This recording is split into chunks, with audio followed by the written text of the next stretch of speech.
Hello everyone, welcome back. Today I want you guys to consider what type of a person commits a murder. And I'm not talking about some type of situation that escalates, okay, and kind of gets out of hand and then one person ends up killing the other. I'm talking about like a planned murder, okay? So I only know one person, right? So out of the 3,000 plus people that I have known over the course of my life, for 51 years, okay, and also I grew up in New York City. I'm about an hour and a half from New York City still. Um, I know lots of people, right? So out of all these people that I know, I only know one person that committed a murder, was convicted for it, is currently doing 25 to life. Okay, and this one person that I know is New York City law enforcement. Okay, so I just think that's a very interesting statistic, right? So I don't trust other people's statistics, all these different polls. I trust my own statistics. I know enough people, okay, that I can, just do my own statistics, right? So out of the 3,000 plus people that I know, I only know one person that committed murder. So right there, right away, you see that it's obviously a very low frequency type of thing, right? Doesn't happen that often, right? Um, and The one person that I know that committed this murder again is New York City law enforcement. Now the interesting thing is that he did not use his gun. Did not use a gun. Okay, the tool that he used was a hammer. Okay, and this thing was premeditated. He like went to the hardware store, bought the hammer specifically, and some other things specifically for this thing that he was planning out. Okay, so this person was his side chick. You know, from what he was recently married. Side chick was threatening to expose the situation. So, it's not entirely innocent, but obviously not deserving to be murdered. Um, it takes two to tangle. And the interesting thing is that this person went like, the way he decided to deal with this is to murder the person, okay, to kill them. So, and I'm not giving you guys any details as to name or look, what branch uh, of New York City law enforcement he worked for or any of that, because I still interact with people, his friends or my friends, also people that knew the girl that he murdered. Interact with people, so I'm not trying to bring attention to this thing that happened. What I'm trying to bring attention to is the statistics, because I think that this is worth considering, right? The statistics of what type of a person commits murder. For me, it's like, okay, 100% law enforcement, okay? So, really quick, I have before this incident happened, I probably knew this person for at least 10 years. I didn't see him regularly, but I saw him, often enough, every couple of months or so. And this is one of those people, right, that like looking back, and even back then, I could tell that like this person's, his ego, his pride was being law enforcement. Okay, that was like a big part of who he was. If you entered into any if you met this person for the first time, entered into a conversation with him, he would in some way make you aware of what his job was. All right, he would somehow relate it to whatever you were talking about. He would bring in some aspect of his job, and I've seen him do it a couple of times. So I became, basically it became obvious to me that this person wanted everybody to know what his job was, what his position in society was. Okay, so again, this is looking back. Obviously, back then I wasn't like, okay, this is a person that I foresee doing this thing. No, that's not the case. But looking back, this is a person that I can say that his entire pride, his whole thing was, I'm, a Leo. Okay. The other interesting thing is like when a lot of times when you in these conversations that I would hear, this is a person that did like the night shift. And usually he was like this guy wasn't writing tickets. Okay, this guy was very often, I should say, getting involved with conflicting situations where he was, basically arresting people, throwing them to the ground, that kind of stuff. Okay, so and I think this might have been a contributing factor, okay, that this person had become very comfortable with violently dealing with people. Okay, now I'm sure in most of those cases, those people needed to be dealt with violently. Okay, they needed to be manhandled. Okay, but this person had become very comfortable and took pride in the fact that he did this and that he could do this and he was good at it. Okay, so again, I'm just throwing out statistics. You know, again, I know one person. I have a sample of one out of 3,000 plus people that I've known, and this is the information that I have. And if you guys out there have your own, if you all out there know of anybody that was convicted of a murder type of situation, not accidental killing, not self-defense, not even escalation. I mean, I'm talking about like a pre-planned murder type of thing, right? Like mafia style, where like this person needs to go. Now, the other interesting thing, this is really, really interesting. This is actually the more important part, I think. This didn't make the news, okay? So even though this was New York City, right, and this guy was New York City law enforcement, you would think that this would have made headlines.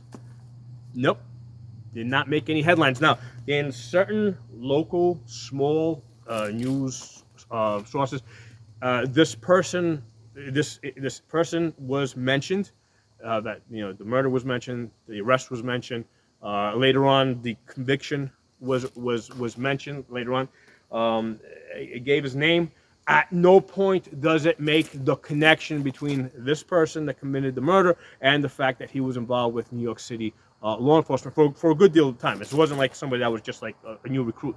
He was doing this for a very long time. Okay, so that's also very interesting how New York City just like found a way to like just, you know, with the news, basically this important detail or this newsworthy detail was like completely put under the carpet. Okay, so that's also very interesting to me.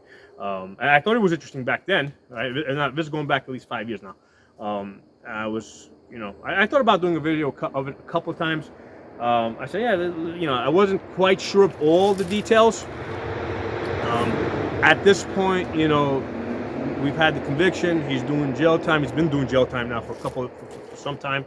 So all the information's out there, and still, like if I look this person's name up, right? If I just do a general like internet search, I'll find his name. I'll find that the conviction, right? But it does not mention the fact that this person was New York City law enforcement. So what's interesting to me is like I wonder how many other cops out there have done similar things, right?